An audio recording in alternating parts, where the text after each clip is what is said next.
How to use ABM personalization in your marketing campaigns. In this video, we will discuss how to add personalization to your account-based marketing campaigns.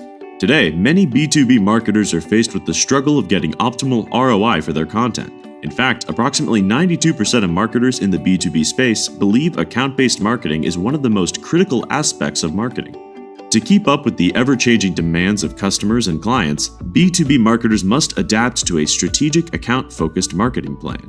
One of the most efficient online methods used today to increase account-based sales is account-based marketing, or ABM, with personalization. ABM is more of a highly targeted strategy, and personalization focuses on creating campaigns that are as relevant as possible to the end user.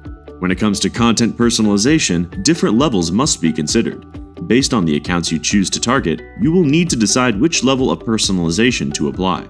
This type of content personalization can be broken down into the following 3 levels.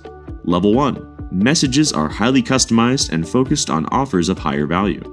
Level 2. In lieu of using highly individualized messages, only a small percentage will be customized. The remainder will employ the use of templates. Level 3. For the final level, customization occurs on a more granular level. Details are paid attention to, and specifics engage the end user to purchase, download, or attend. Today, customers demand to feel special. They don't come in a one-size-fits-all package. As a result, marketers must be aware of customers' needs and personalize their efforts to keep the customer coming back for more. If you want to learn more about account-based marketing and personalization, visit techfunnel.com for more information.